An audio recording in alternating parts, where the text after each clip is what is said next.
I never thought I'd be the type of person to post on here, but after what happened at my last job, I figured it was too good a story not to share.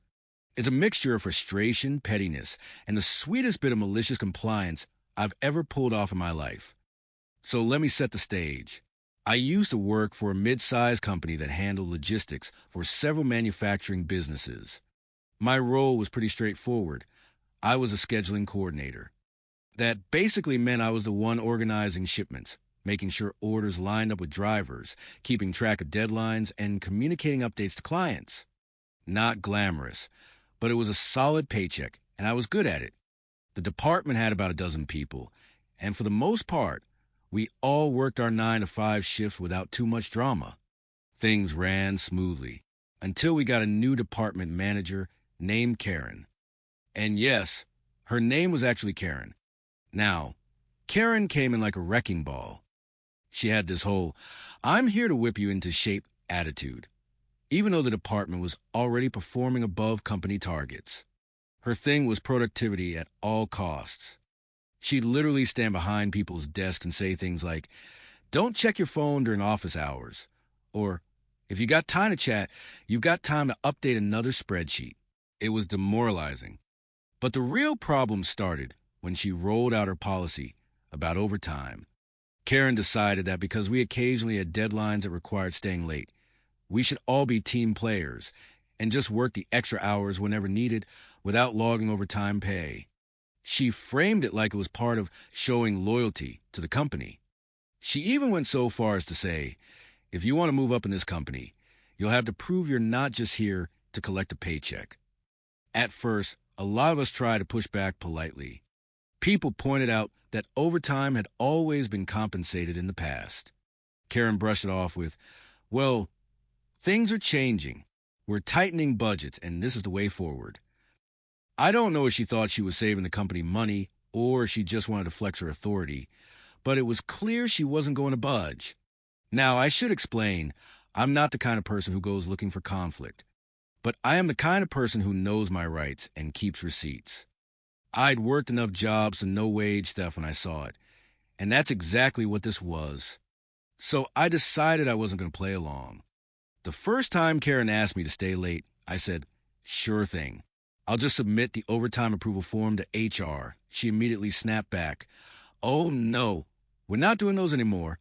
Just stay until it's done. I smiled and said, sorry. Company policy requires written approval for any work beyond scheduled hours.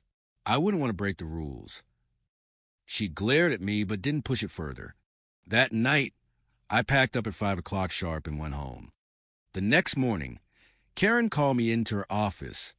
She gave me the whole spiel about commitment and team spirit, and when I didn't fold, she finally said, fine, if you're going to be difficult, then just make sure you're meeting all your deadlines within your scheduled hours. No excuses. That was the moment I knew I had her. You see, our workload was designed with the expectation that people would occasionally stay late. It wasn't unmanageable, but it did mean crunch time toward the end of the week. By refusing overtime, I was technically doing exactly what she told me to do, and any missed deadlines would be on her shoulders. So I got very, very good at working strictly within the rules. Emails came in at 4:55. Sorry, I was already logged out. Client wanted to reschedule a shipment after hours. That request would sit in my inbox until the next morning. Drivers needed last-minute rerouting. If it wasn't on my desk by 5 o'clock, it wasn't happening until 9 o'clock the next day. And here's the kicker.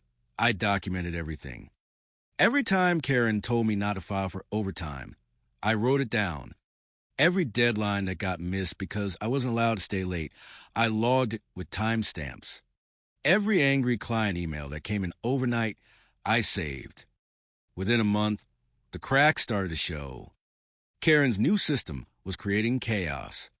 Orders were delayed, clients were furious, and upper management was breathing down her neck. She tried to pin the blame on us, but I had receipts for days. One particularly bad Friday, a huge client shipment didn't go out because Karen had refused to authorize overtime for the drivers. The client was livid, and it escalated all the way up to VP. That afternoon, Karen stormed into the office, red in the face, and tried to chew us out. She said things like, "You all need to learn to prioritize. This is unacceptable." That was the moment I dropped the hammer. I calmly raised my hand and said, "Karen, with all due respect, we've been following your instructions to the letter. You told us not to work overtime, and I've got the emails and meeting notes to prove it. If deadlines are being missed, it's because we're not being given the resources to meet them." The room went silent. You could feel the power shift. Karen sputtered something about miscommunication, but it was too late. A couple of my co-workers backed me up and confirmed that she'd explicitly banned overtime approvals. One even pulled out a printed email chain as evidence. By Monday, HR was involved. And guess what? Turns out corporate takes wage theft very seriously when it's documented in black and white. They interviewed everyone in the department. Most of my co-workers admitted they'd been pressured into working off the clock, and a few even confessed they were scared to speak up until now. I handed over my meticulously organized folder of notes, emails, and timestamps. HR looked very interested.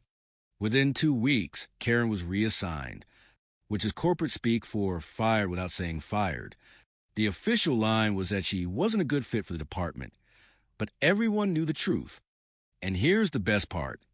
The company not only reinstated paid overtime, they also gave back pay to people who had been logging extra hours unofficially. My co-workers were thrilled. A couple of them even bought me drinks as thanks for standing my ground. As for me, I stayed at the company another year before moving on to something better. But I'll never forget the satisfaction of watching Karen crash and burn on the very policy she tried to force on us. Moral of the story: if your boss ever tells you to work for free, don't cave. Document everything. Follow the rules of the letter and let their bad decisions sink them. Sometimes the best revenge is just doing your job exactly the way they told you to. Thank you so much for watching. If you enjoyed, please leave a like, subscribe, and turn on notifications to not miss another upload.